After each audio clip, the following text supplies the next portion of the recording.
You ever wake up in the morning and feel like you're carrying the weight of the world on your shoulders? Like no matter how hard you try, something invisible is pulling you down. It's not always people. It's not always the circumstances. Sometimes it's you.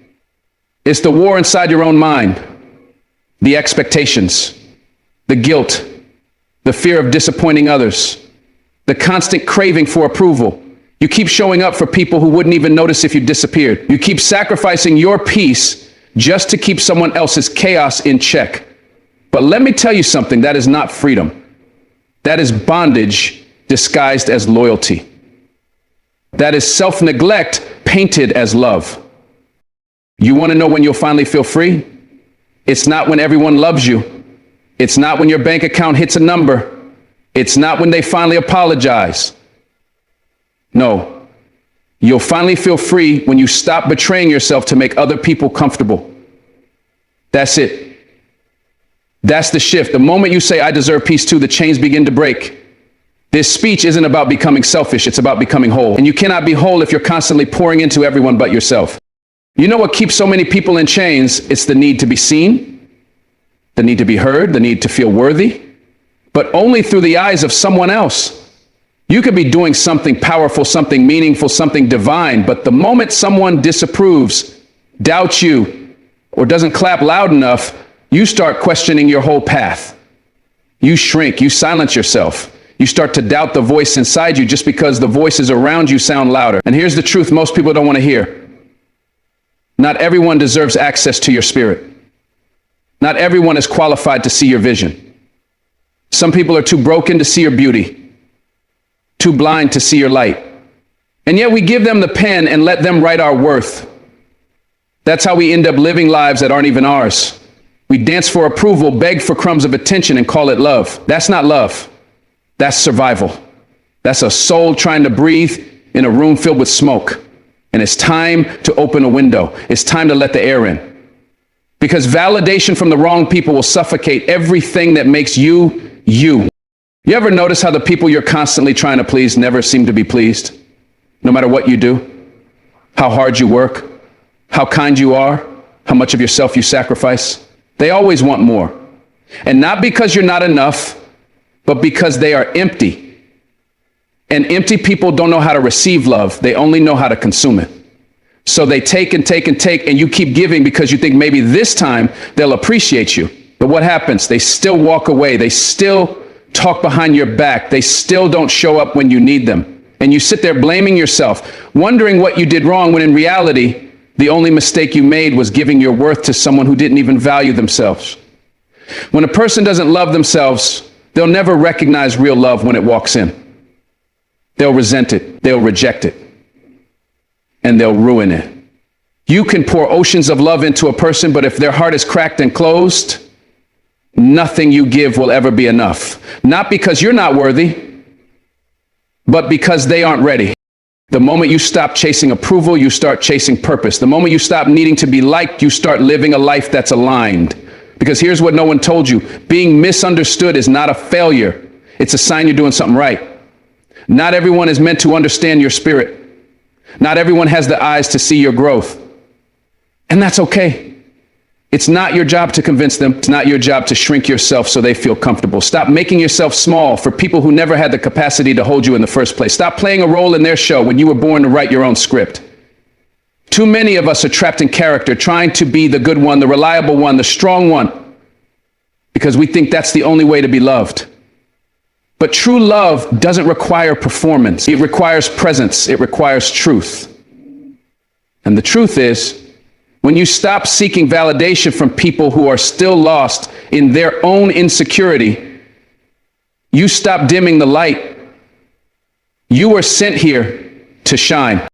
Sometimes the people you're waiting on to validate you are secretly threatened by your potential. They see your strength, your glow, your courage, and it makes them uncomfortable. So they criticize you, they withhold praise, they act indifferent.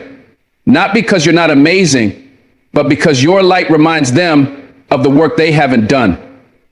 Your joy highlights their stagnation. Your joy highlights their bitterness. And instead of being inspired by you, they resent you. So here you are, wondering why They won't support you, why they won't celebrate you, when in reality, they're fighting battles inside themselves that have nothing to do with you. That's why you can't wait around for their applause. That's why you can't keep trying to win over hearts that are too hardened to open. Some people won't clap even if you're on fire because they didn't start the flame, and that's okay. Let them watch in silence. Let them misunderstand you. Let them doubt you. Because when you keep showing up with truth and fire in your chest, you don't need their permission to keep rising. The most dangerous thing you can do to yourself is hand your self-worth over to someone who hasn't earned the right to hold it. You don't give the key to your peace to a person who keeps slamming the door. And yet, that's what we do when we chase validation. We hand over our identity like a gift to people who don't even know how to unwrap it. People who judge us through the lens of their own pain. People who project their fears onto our dreams. People who've never built anything of substance, but somehow have something to say about our purpose. You cannot keep giving VIP access to your life to people who are just passing through. It's time to reclaim your name, reclaim your energy, reclaim the belief that you were enough before they liked you, before they approved of you, before they even noticed you, because you were, you are, and you always will be. Whether they clap or not, your life still matters. Whether they stay or not, your light still shines. Don't dim it for anyone. I know it's hard. I know you were taught that love looks like bending over backwards, like staying silent to keep the peace, like giving more than you get. But real freedom comes when you realize you don't have to beg for the bare minimum. You don't have to prove your value to people who only see you through the lens of their own wounds. Some folks aren't capable of loving you right, and that's not your fault. That's not your burden to carry. You didn't fail because they couldn't see you. They failed because they weren't ready to witness someone real, someone bold, someone free. And freedom is terrifying to people who live in fear. So don't you dare trade your freedom for their comfort. Don't you dare abandon your calling just to fit into someone else's expectations. You weren't born to blend in. You were born to break cycles, to elevate, to rise above what they said you'd be. And the first step to rising is letting go of the weight of needing their validation. What happens when you stop seeking their approval? You start feeling peace. You start walking into rooms without wondering who likes you and who doesn't. You stop second guessing your voice. You stop over explaining your decisions. You stop shrinking. You start taking up space. Not because you're trying to prove anything, but because you finally believe you belong. And you do. You've always belonged. But you were too busy looking through their eyes to see it. Let this be the moment you start looking through yours. Let this be the day you choose your vision over their opinions. Because you cannot walk in purpose and chase popularity at the same time.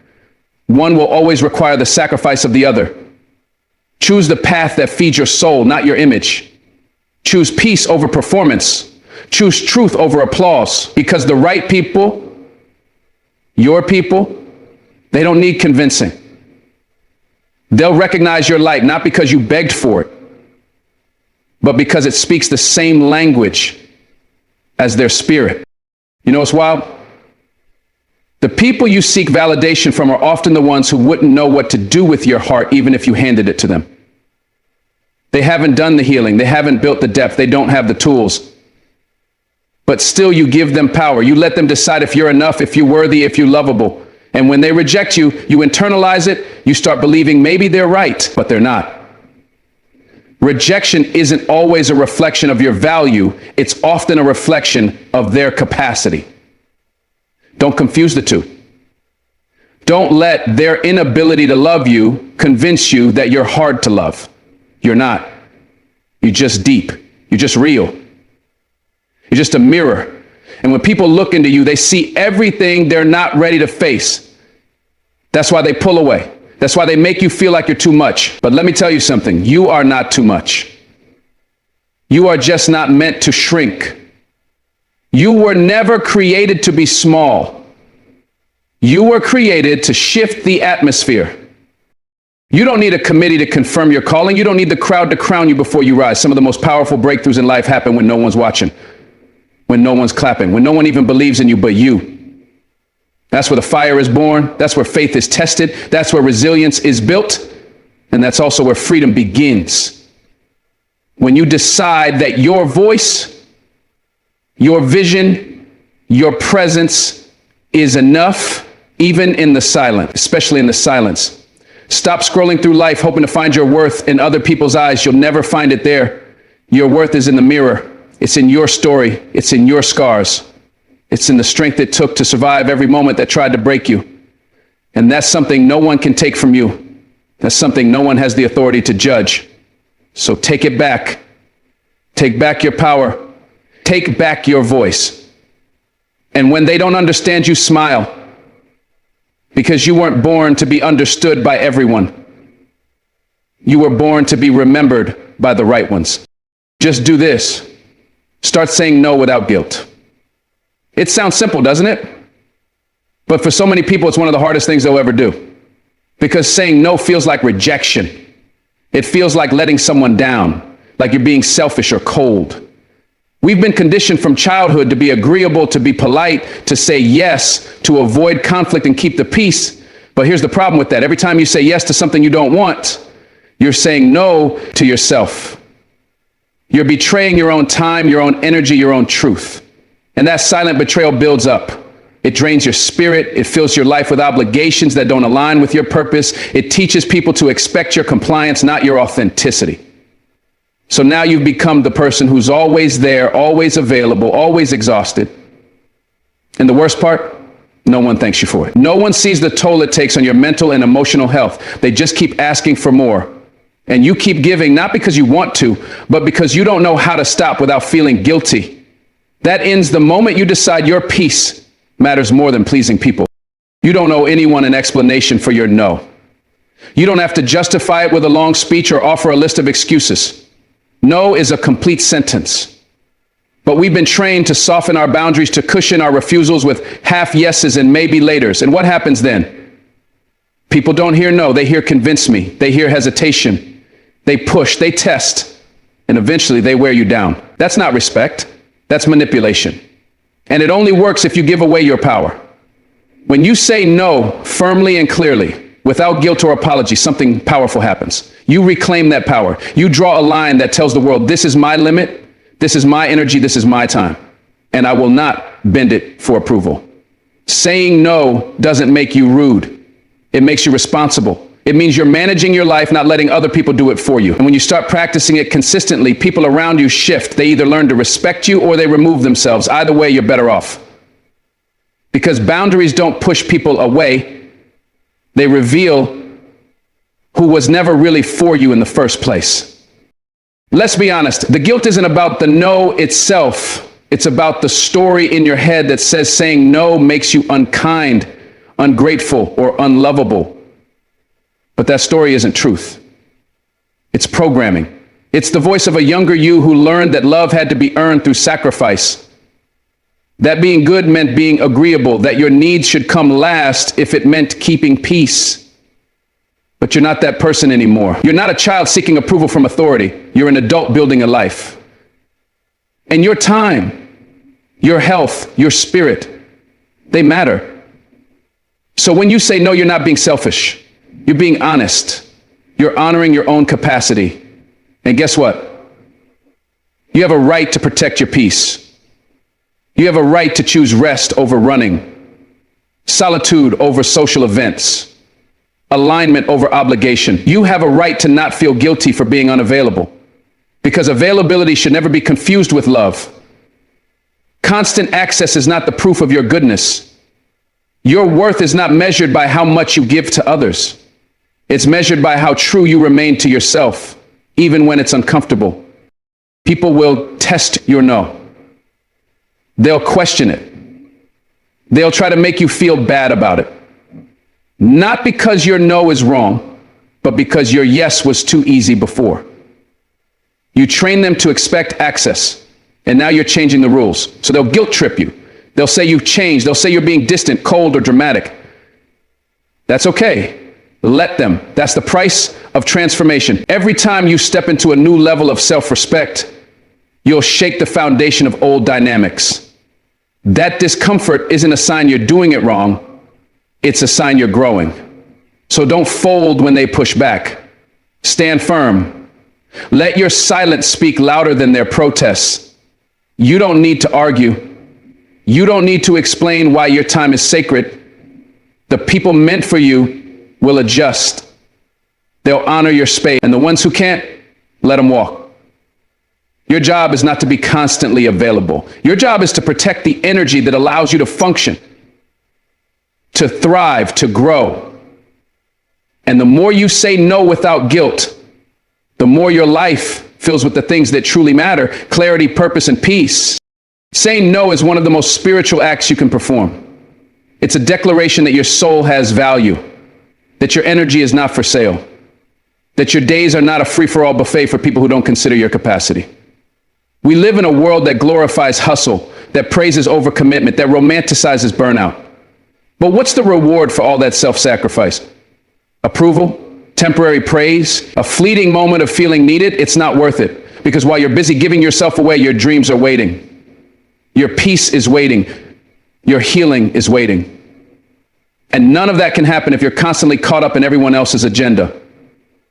Saying no isn't just about rejecting requests. It's about choosing yourself. It's about creating the space to hear your own voice again, to breathe, to rest, to remember who you were before the world told you to be everything for everyone. So every time you say no without guilt, you're breaking a generational cycle of self-abandonment. You're teaching your inner child that it's safe to choose peace. You're showing your future self that you're ready to live in alignment, not just survival. The most confident people you know, they say no with ease. They guard their time like gold. They don't flinch when they set a boundary. Why? Because they understand that energy is currency. And every time you say yes to something that doesn't feed your purpose, you're spending energy you'll never get back. So they're intentional. They're focused. They don't chase approval. They protect their power. And if you want to step into that level of confidence, you have to start doing the same. You have to stop fearing the discomfort that comes with disappointing people, because that discomfort is temporary. But the damage of constant people pleasing, that stays with you. It shows up in resentment, in burnout, in waking up one day realizing you've lived everyone else's life but your own. So the next time someone makes a request that doesn't sit right with your soul, don't negotiate with your gut. Listen to it. Respect it. Let your no be loving, clear, and final. You don't owe your life to anyone just because they asked. And you don't need to sacrifice your sanity to keep people comfortable. You are not responsible for how others feel about your boundaries. That's their work. Your work is to be clear, consistent, and kind, but not apologetic. You can't keep setting yourself on fire to keep other people warm. It's not noble. It's not admirable. It's toxic. And eventually it leaves you empty. You can't pour from an empty soul. You need rest. You need space. You need to be seen as more than just what you can give. So let go of the guilt. Guilt is a liar. Guilt whispers that you're bad for choosing yourself. But truth says you're finally waking up. You're finally realizing your value. You're finally living on purpose. And that means there will be tension. Some people won't like the new you. The you that says no when it's not aligned. The you that doesn't drop everything just because they snap their fingers. And that's fine. Let them adjust. Let them talk. Let them misunderstand. Because your responsibility isn't to be liked, it's to be whole. And wholeness often requires difficult choices. It requires disappointing people who were too used to the version of you who never spoke up. Look at how much peace you gain when you stop saying yes out of fear. Fear of rejection, fear of abandonment, fear of being labeled difficult. That fear has kept you small for too long. But here's the truth. People who love you for your yes don't love you. They love your compliance. And the moment you start living in truth, their love turns cold. That's not love, that's controlled. And you were never created to be controlled. You were created to be free. Free to choose. Free to rest. Free to prioritize your well-being without guilt. So start practicing that freedom. Say no to the invitation. Say no to the favor. Say no to the conversation that always drains you. Say no, not because you're angry, but because you finally value yourself. Every no you speak is a yes to your growth. Every boundary you hold is a bridge back to your power. And when the guilt rises, because it will, Just breathe. Remind yourself that guilt is not the guide, truth is. And your truth matters. Your needs matter.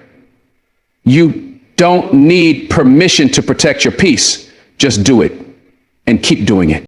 The first few times you say no, it will feel awkward. You'll doubt yourself. You'll want to over-explain, backtrack, or soften it with a maybe next time. But stay strong.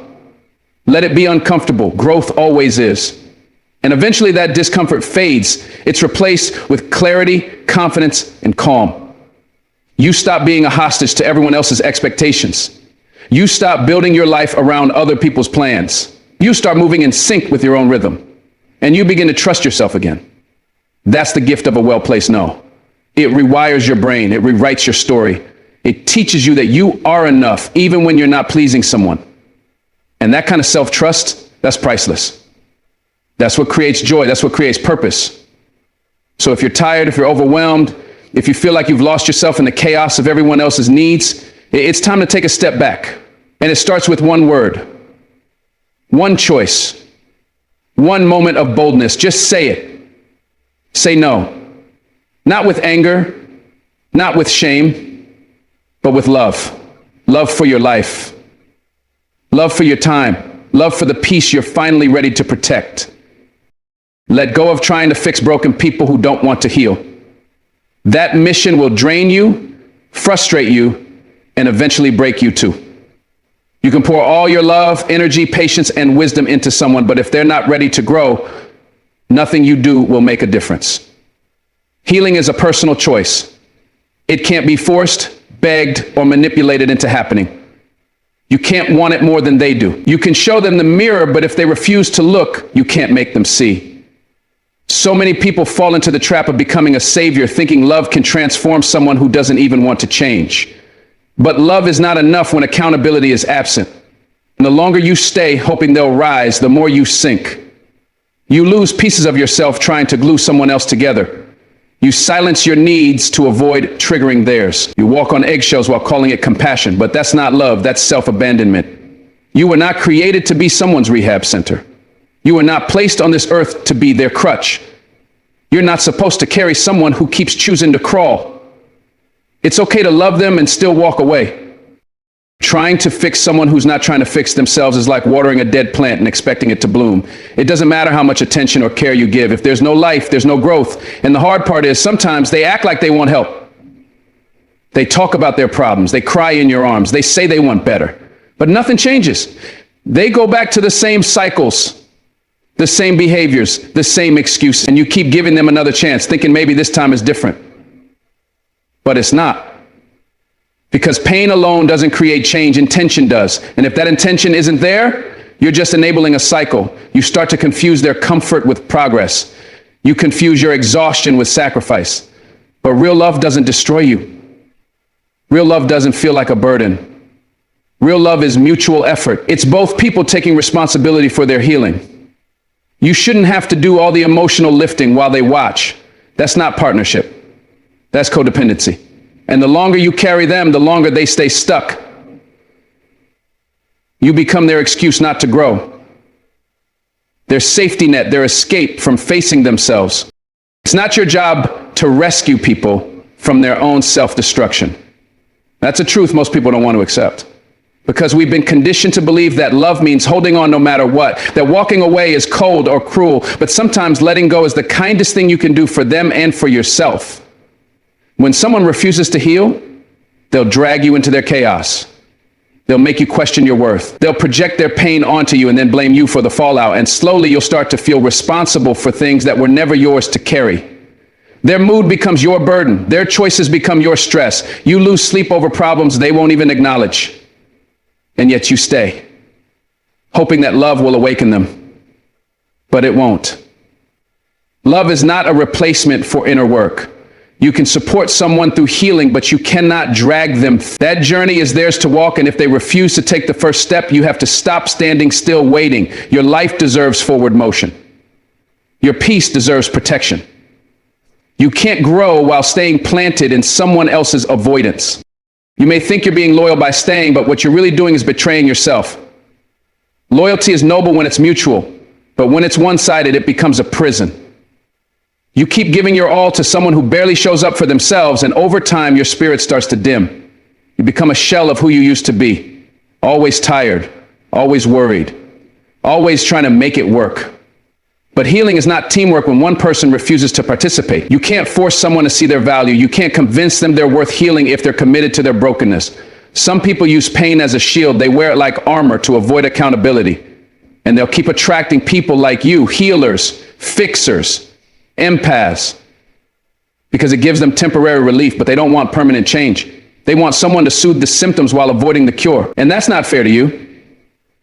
You deserve a connection where you're not constantly fixing, but growing. Where you're not losing yourself in the name of helping. You deserve someone who meets you halfway, who's just as committed to healing as you are. Stop mistaking potential for reality. Just because someone could be better doesn't mean they will be. And your love won't magically unlock that version of them. You're not a magician. You're not God.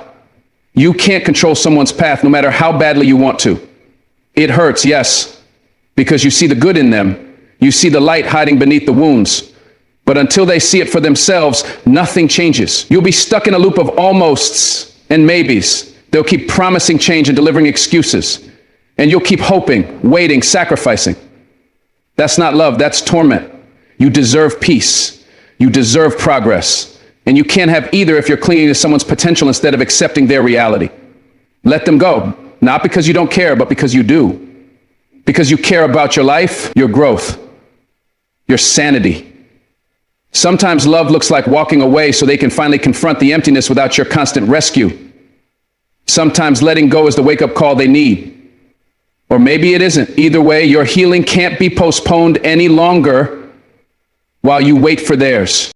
You're not cruel for choosing peace. You're not heartless for setting boundaries. You're not selfish for saying, I can't do this anymore. Those are signs of maturity, signs that you're evolving. And with that evolution comes separation, because not everyone can come with you, especially not people who refuse to grow. You are not meant to be an emotional sponge for someone else's wounds. You are not created to be the buffer between someone and their rock bottom. Let them fall if they must. Let them break if they need to. Because true healing doesn't happen until the pain of staying the same becomes greater than the fear of changing. And as long as you keep rescuing them, they'll never feel that pain. You become the cushion, the safety, the enabler. That's not love. It's a trap. And you've been stuck long enough. It's time to breathe, to choose you, to stop fighting battles that don't belong to you. Let go of the guilt. Let go of the need to be their savior. Let go of the belief that love equals sacrifice. Real love respects boundaries. Real love grows. Anything less is a burden, not a bond. It's hard, I know. Letting go feels like failure. It feels like giving up on someone you still care about. But what you're really doing is giving yourself back to yourself. You've been lost in their pain for so long that you forgot what it feels like to be light, to be free, to not wake up in emotional survival mode, to not brace for their next crisis. You deserve more. You deserve mornings that begin in peace, not panic. You deserve relationships where love doesn't require you to shrink. And you can't find that as long as you're tied to someone who won't do the work. They don't need more of your love, they need more of their own courage. And until they find it, your love will always go to waste. You can't fill a cup with holes in it. You can't save someone who keeps diving back into the fire. So save yourself. Choose the version of you that's no longer willing to be consumed. Choose the peace that waits on the other side of release. Your healing starts where their chaos ends. Healing is a solo journey. It requires personal accountability, honesty, and the willingness to face uncomfortable truths. And if someone's not willing to go there, you can't drag them. You can't sit in therapy for them. You can't unpack their trauma for them. You can't choose growth on their behalf. All you can do is lead by example. Be the light. But if they still refuse to follow, let them go. Not everyone is ready to heal, and that's okay. But you don't have to stay stuck just because they are. Your journey is calling, your purpose is waiting, and you can't answer that call while tangled in someone else's dysfunction. It's not love to stay silent while they self-destruct. It's not loyalty to abandon your peace in the name of support. True support has limits. True love has boundaries. And when someone continually violates both, you have a right, no, a responsibility to walk away. You can still wish them healing. You can still pray for them, but you no longer have to be their lifeline. It's not yours to carry. Let them do their work and you go do yours. When you stop trying to fix people who won't heal, you create space for people who will. People who take ownership of their lives. People who meet you in the middle. People who don't expect you to be their therapist, their parent, or their emotional punching bag. You start attracting relationships rooted in mutual growth, not codependent rescue missions. You start healing parts of yourself you didn't even realize were broken from constantly trying to fix others, because when you let go of their chaos, your clarity returns. You find your joy again. You laugh more. You breathe easier. And life stops feeling so heavy. That's what freedom feels like. And yes, there may be moments when you miss them, moments when your heart aches for what could have been. But let that pain remind you why you left. Let it fuel your decision to choose peace over potential, to choose freedom over familiarity. You've done enough. You've given enough. Now it's your turn. Your turn to heal. Your turn to grow. Your turn to be with people who don't need fixing, just loving. Stop apologizing for growing, evolving, and changing. There will be people in your life who don't understand the transformation you're going through, who question why you no longer act the same, why you no longer tolerate the same things, or why you've pulled away from dynamics that once felt familiar. But your growth isn't something that needs to be justified. You don't owe anyone an explanation for healing, for choosing better, or for creating distance between you and the things that once hurt you. People will try to make you feel guilty for becoming someone they can no longer control, for finding your voice, for speaking your truth, or simply for changing your mind. But that guilt is not yours to carry. That's their discomfort talking. The discomfort that comes when someone outgrows the version of themselves others were comfortable with. You are allowed to evolve. You are allowed to outgrow relationships, habits, beliefs, and environments, and you are allowed to do it unapologetically. Because the truth is, if they truly cared about your well-being, they'd celebrate your growth, not guilt trip you for it. So stop dimming your light to fit into rooms you've already outgrown. Stop saying sorry for finally choosing yourself. When you begin to grow, you'll notice people who once supported you starting to withdraw. They might make subtle comments, laugh off your ambitions, or act like you've changed for the worse just because you're no longer stuck in the same cycles.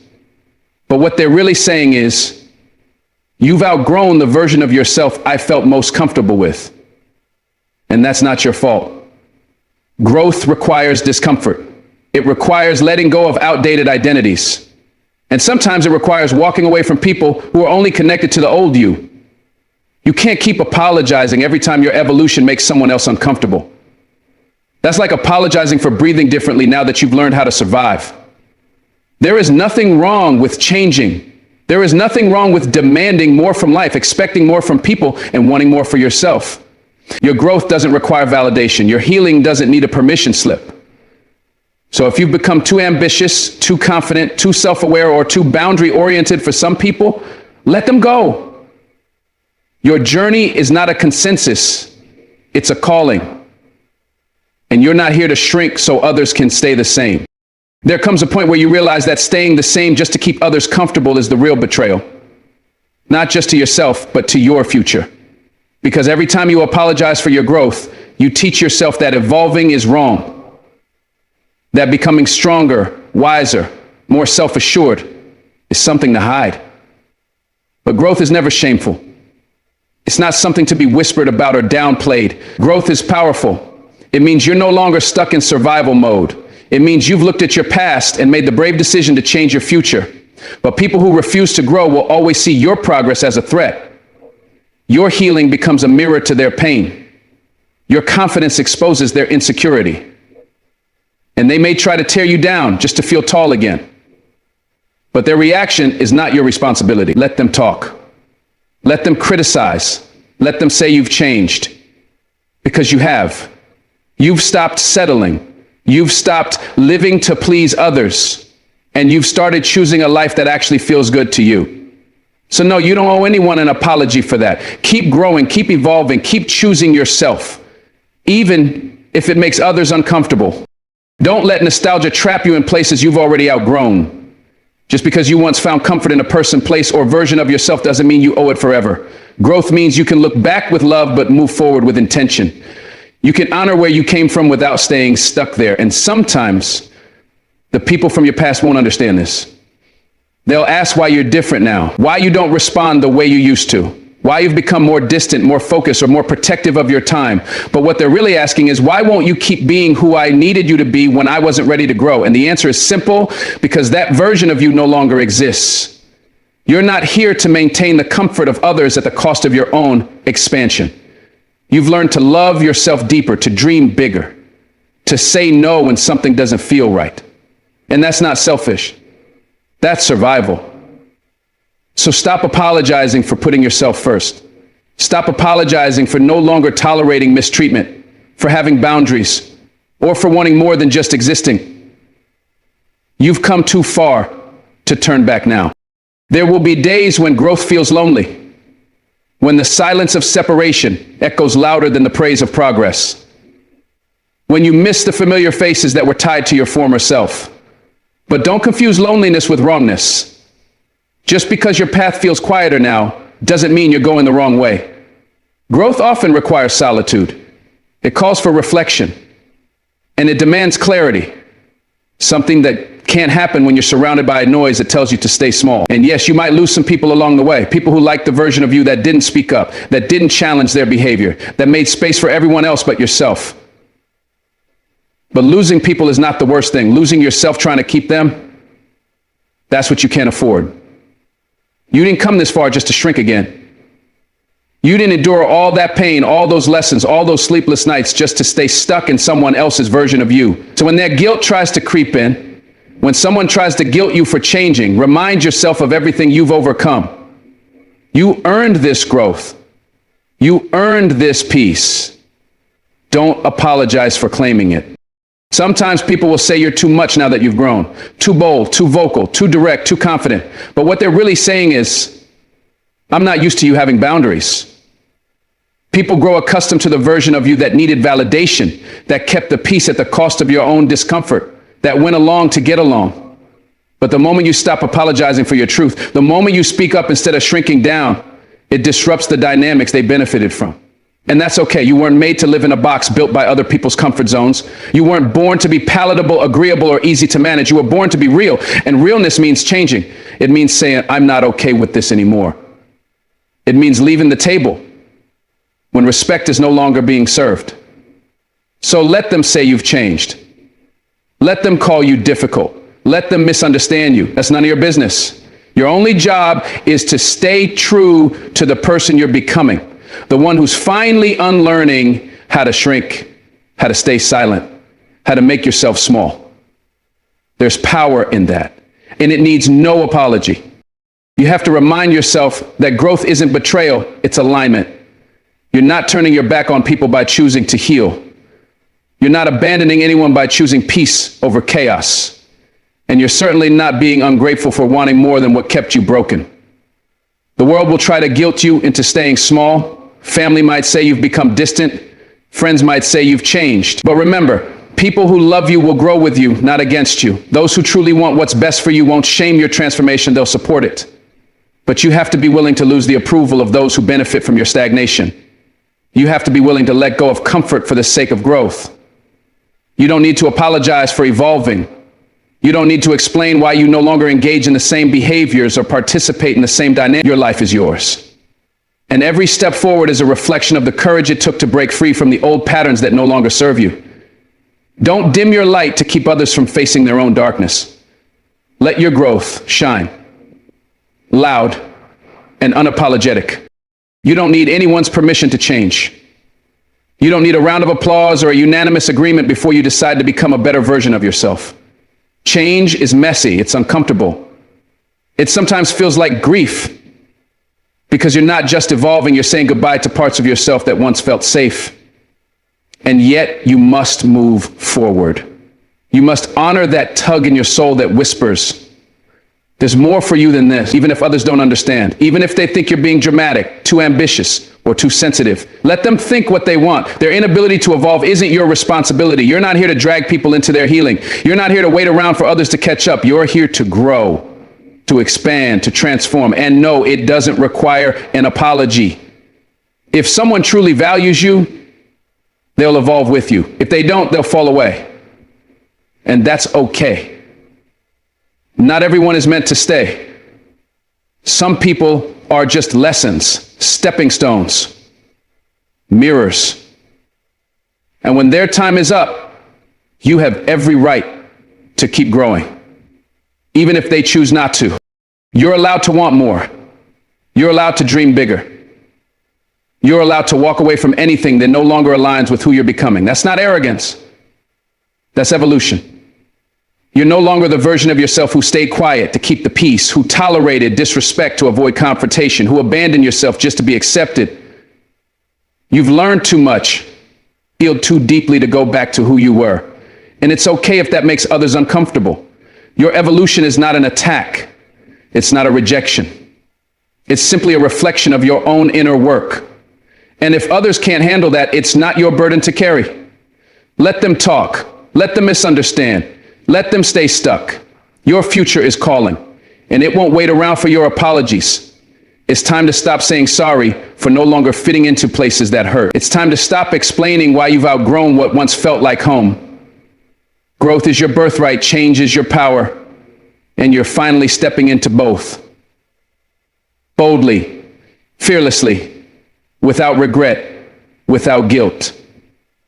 Because this version of you, the one who finally chose themselves, that's the real you. And you owe no one an apology for finding them. Just do this. Sit with yourself. Listen to your soul.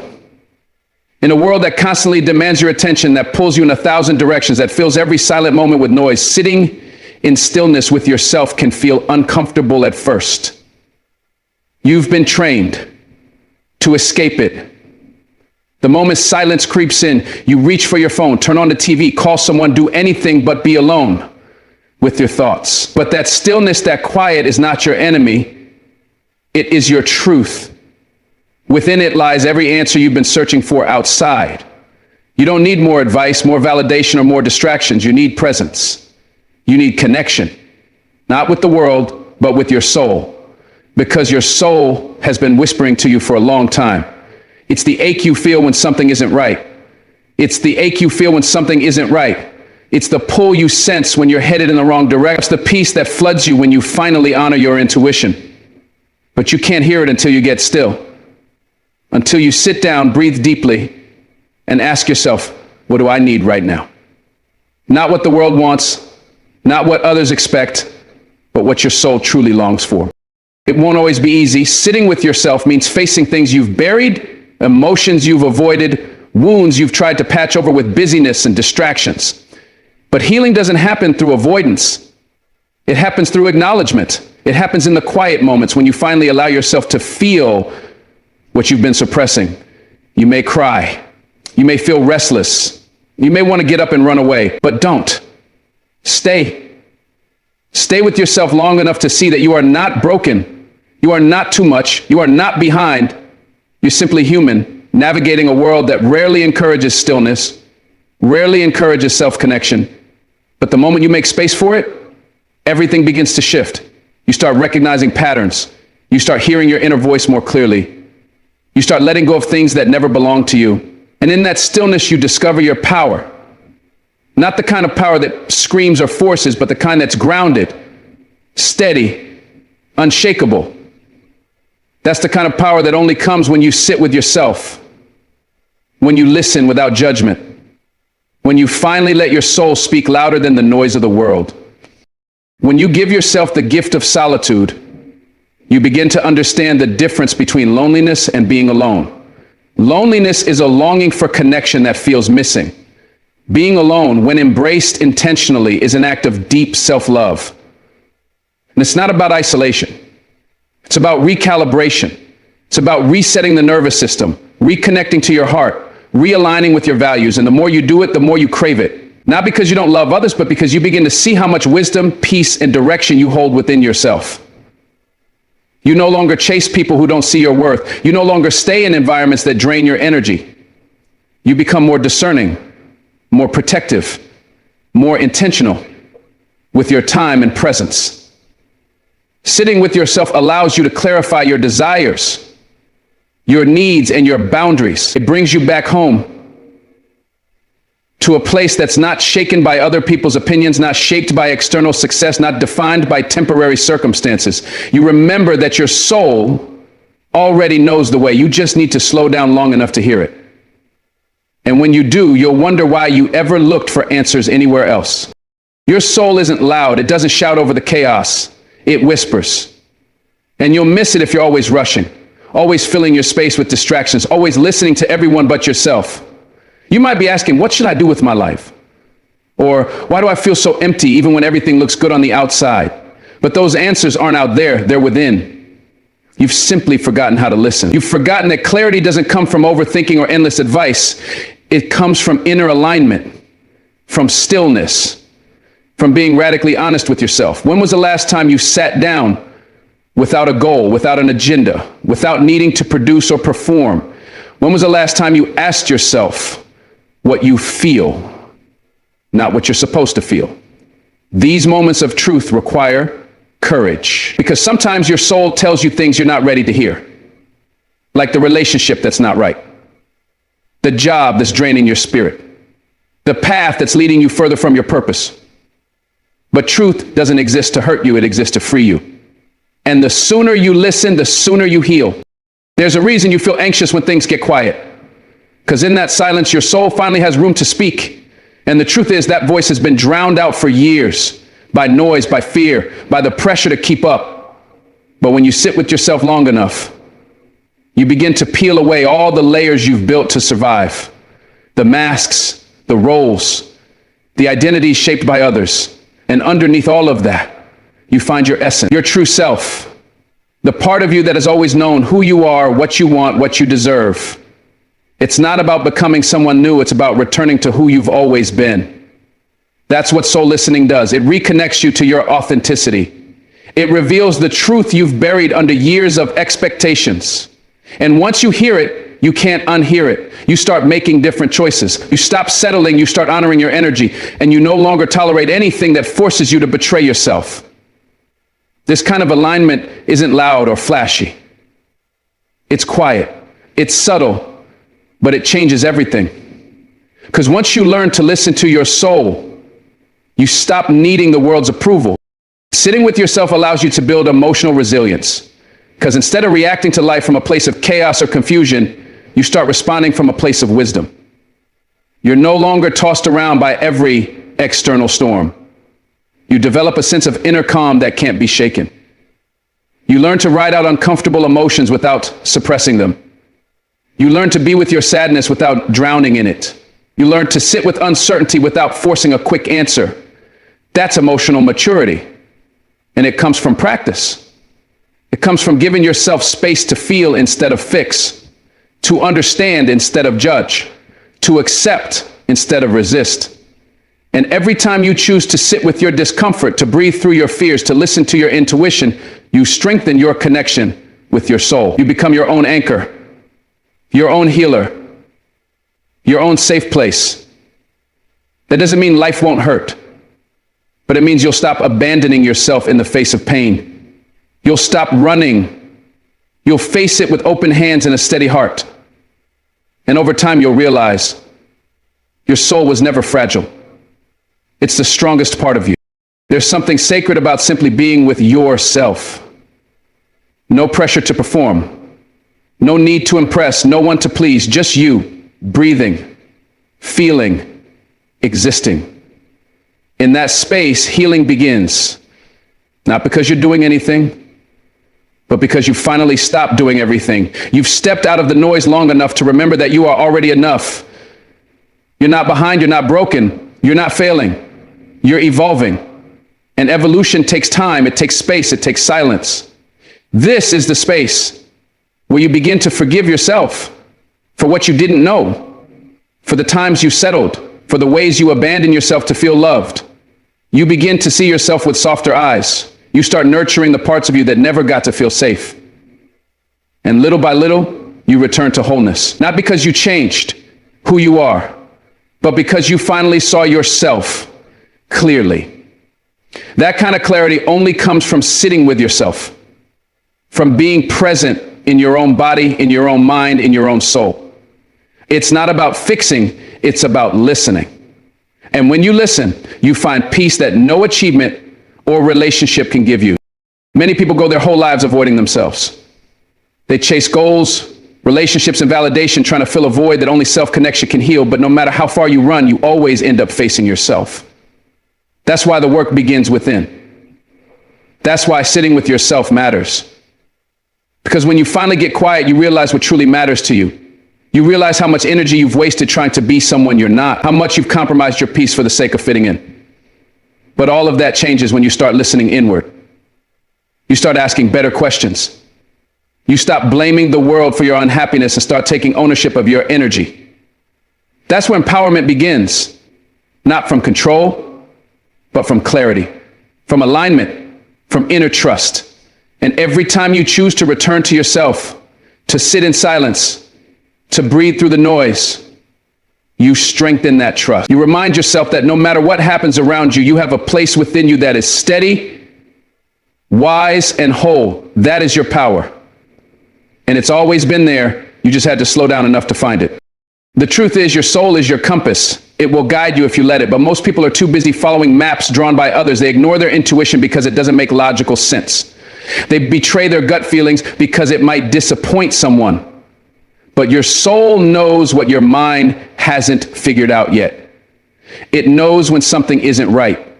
It knows when it's time to let go, to move on, to choose differently. And the more you listen to it, the louder it gets. That's what sitting with yourself does. It tunes you back into that internal compass. It realigns you with your truth.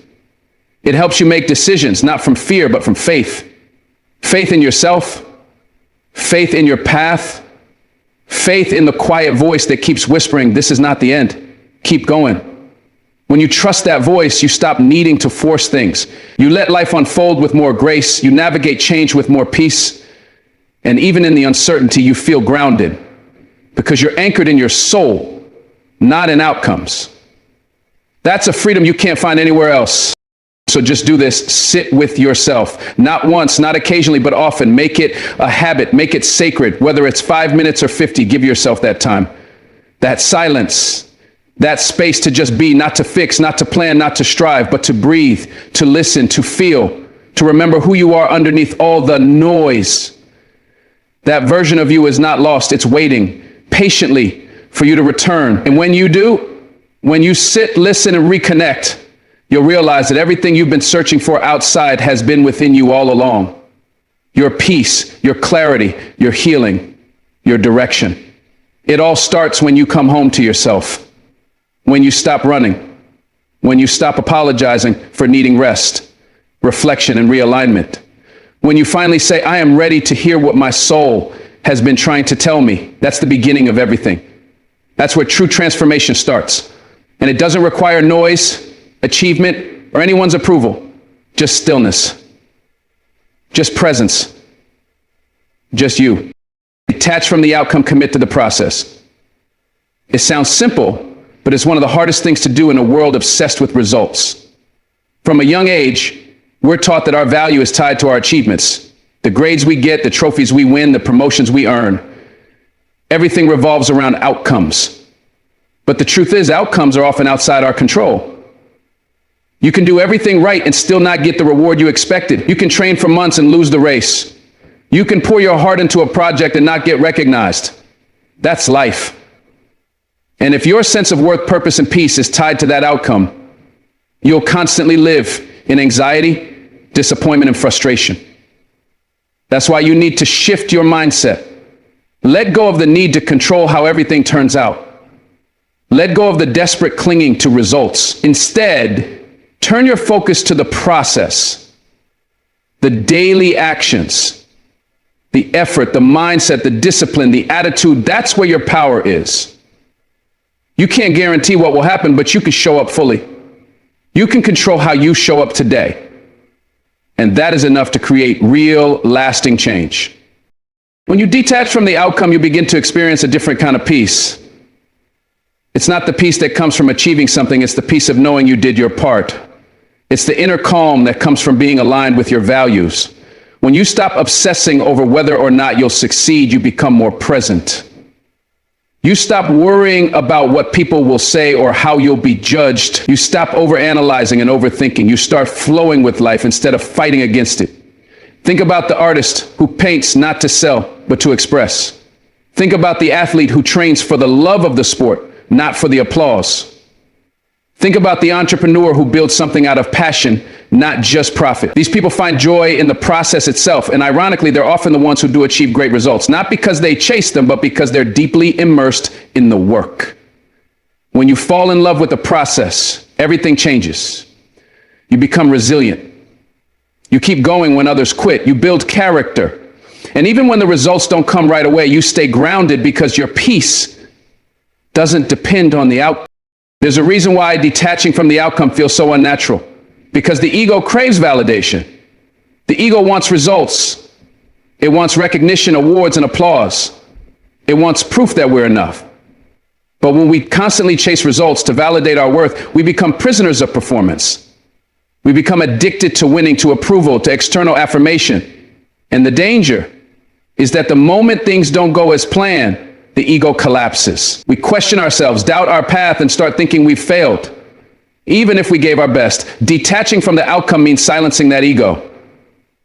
It means reminding yourself that you're already enough, that your worth is not determined by a scoreboard, a bank balance, or a title. It means developing a deeper connection to your purpose, a purpose that's rooted in growth, in learning, in contribution. When your focus is on the process, you start asking different questions. Instead of did I win, you ask, did I grow? Instead of did I succeed, you ask, did I show up with integrity? Those questions are far more powerful because they build a life of substance, not just surface level success. It takes courage to detach from the outcome, especially in a world that constantly pressures you to measure your progress by results. People will ask you, what do you have to show for your efforts? They'll measure your value by your metrics. And if you're not grounded in the process, you'll start questioning yourself.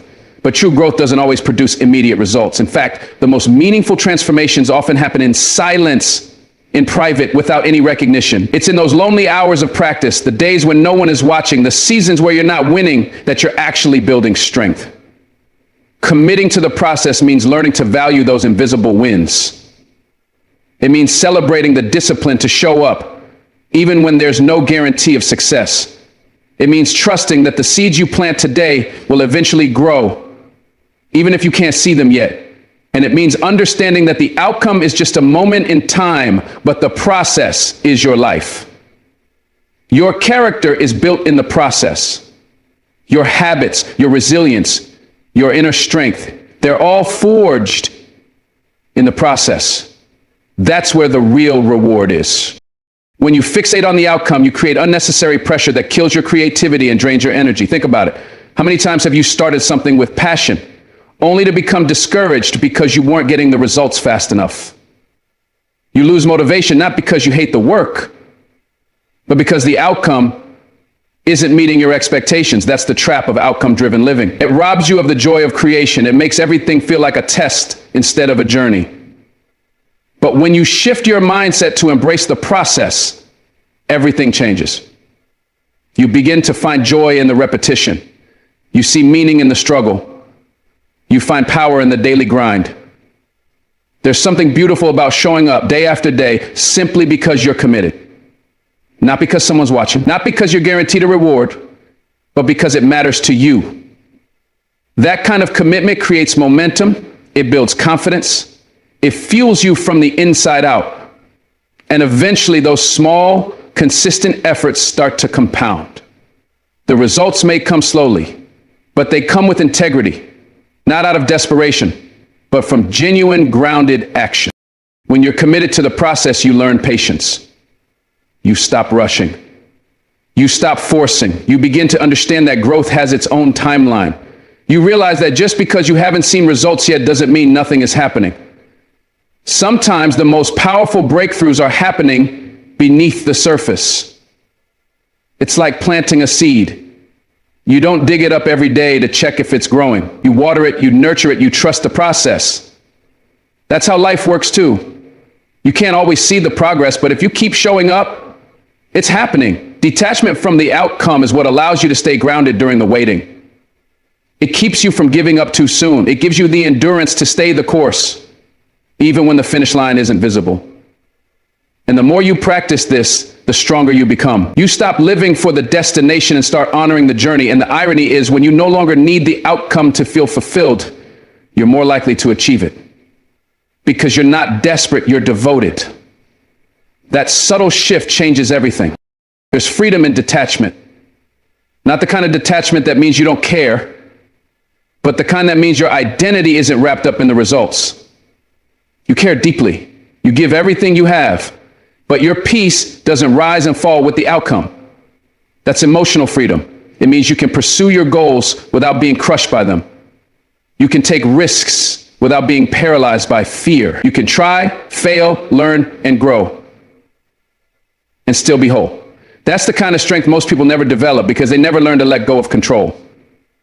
They want certainty, they want guarantees, but life doesn't offer those. It offers growth, it offers opportunity, it offers lessons. And those lessons are most available to the person who's focused on the process. The person who's willing to stay humble, who's willing to keep showing up, keep learning, keep improving. The process is where your character is tested and shaped. The process is where you become who you were meant to be. And the longer you stay in it, the more grounded, clear, and powerful you become, not because of what you achieved, but because of who you became. This mindset doesn't just apply to career or success. It applies to relationships, to healing, to personal growth. So many people rush the process of healing because they're desperate to feel better. They want the pain to go away. They want closure. But healing isn't an outcome. It's a process.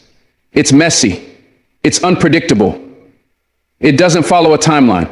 And if you're attached to how it's supposed to feel or how fast it's supposed to happen, you'll constantly feel behind. But if you commit to the process of self-reflection, of honesty, of forgiveness, of letting go, you'll find that healing comes in waves.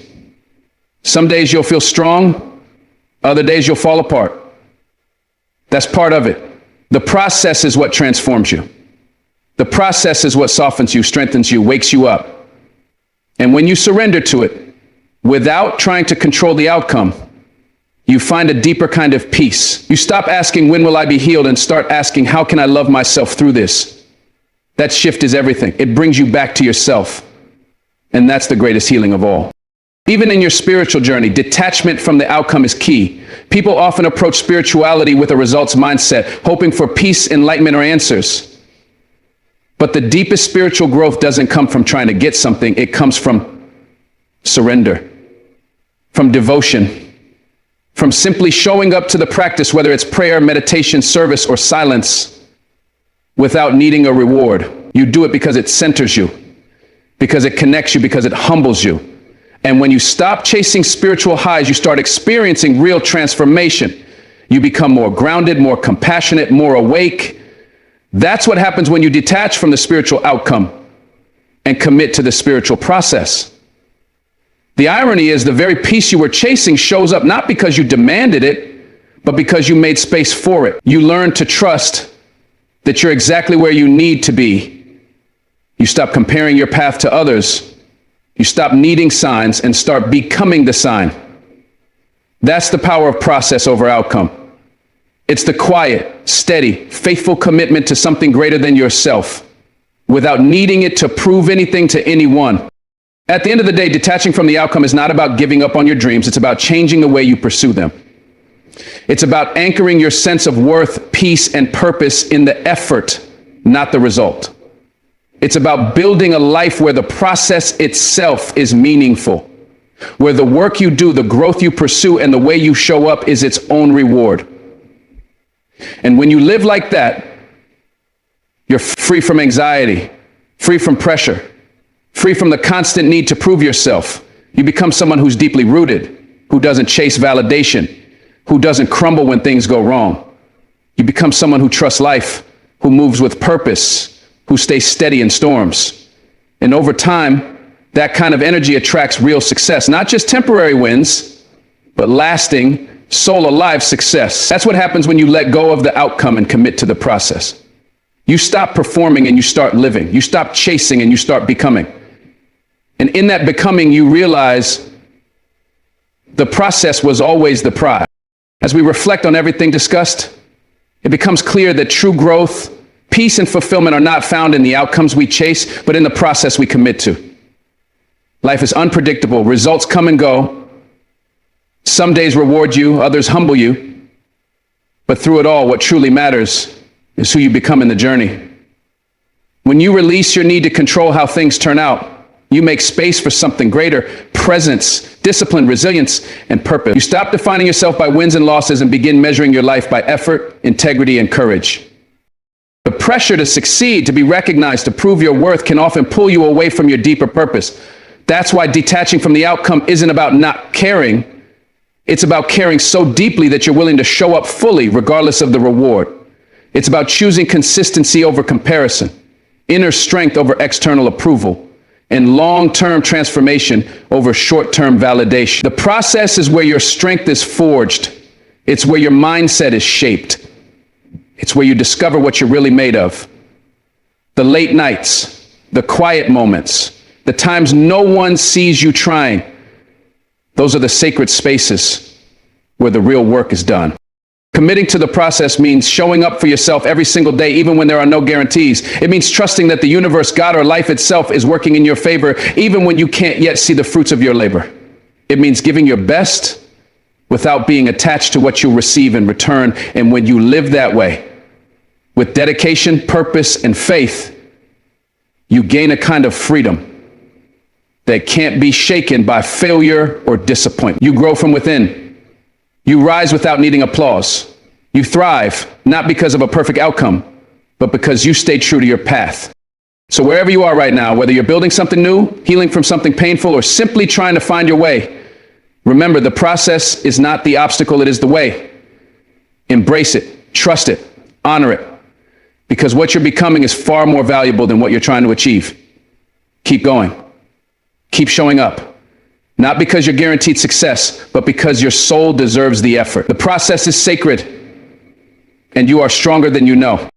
Thank you for being here. Thank you for committing to growth. Keep your heart open, your spirit steady, and your focus on the path, not the prize. God bless you, and may peace and strength guide you always.